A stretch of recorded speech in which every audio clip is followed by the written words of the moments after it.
నమస్కారం. సో, ఇప్పుడు మనం మనతో వాళ్ళ డెలివరీ ఎక్స్‌పీరియన్స్ షేర్ చేసుకునేదానికి ఫ్రెండ్ వచ్చినారు. వాళ్ళ ఎక్స్‌పీరియన్స్ ఏంటి అని వింటాము. మాది విజయవాడ నుంచి 100 కిలోమీటర్లు ఇంకా డిస్టెన్స్ అవుతలే. మేము మొదటిసారిగా మేడం దగ్గరికి 2020 ఆగస్టు 8వ తారీఖు వచ్చాము. ఇప్పటికే చాలా హాస్పిటల్ తిరిగాము. మ్యారేజ్ 10 ఇయర్స్ అవుతుంది ఇప్పటికి. చాలా హాస్పిటల్ హైదరాబాద్ వెళ్ళాము. హోమియోపతి అని, ఆయుర్వేద అన్ని రకాలుగా వాడాము.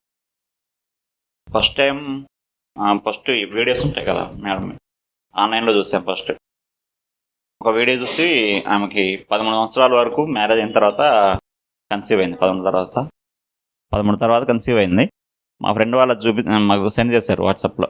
దాన్ని చూసి మేడం దగ్గరికి వచ్చాము. ఫస్ట్ మేడం చెప్పిన మాటలు విని అసలు పిల్లలు లేరని ఫీలింగ్ పోయింది మాకు. అసలు ఆ టైమే మా పిల్లలు వచ్చేసారని ఫీలింగ్ వచ్చేసింది. ఆ తర్వాత మళ్ళీ ఇంకా మేడం చెప్పిన గైడ్ లైన్స్ ఫాలో అవుతాను. Walking, 8 walk, diet, daily morning almond, ఏదైతే చెప్పారో అదే డైట్ ఫాలో అవుతున్నాం. వీడియో చూడడం, రెగ్యులర్గా ఫాలో అవుతూ యాక్టివిటీస్ చేస్తూ ఉన్నాము. వితౌట్ మెడిసిన్, ఇంకా మెడిసిన్ వాడటం ఆపేసాం. ఎందుకంటే ఒక మెడిసిన్ అనేది 1% అంతే. మెడిసిన్ తర్వాత మనం మానసికంగా కొన్ని ఫీలింగ్స్ ఉంటాయి. వాస్తు బాగాలేదని, మనకి ఏదన్నా దేవుడి దగ్గరికి వెళ్ళాలని, ఇంకే ఉంటాయి లోపల ఇంటర్నల్గా.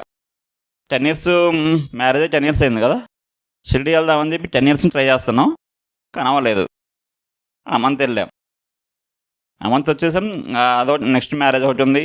అవి చూసుకుంటా ఇంకా ఈ హడావుల్లో డేట్ వచ్చే టైము, డేట్ వస్తుందని మెడిసిన్ వాడేటప్పుడు ఏం చూస్తామండి, మనం మెడిసిన్ వాడుతున్నాం కదా, ఈ మంత్ కన్ఫర్మ్ అవుద్ది కాబట్టి అలా వెయిట్ చేస్తూ ఉంటాం. ఇప్పుడు మెడిసిన్ వాడకుండా ఈ యాక్టివిటీస్లో పడిపోయాను.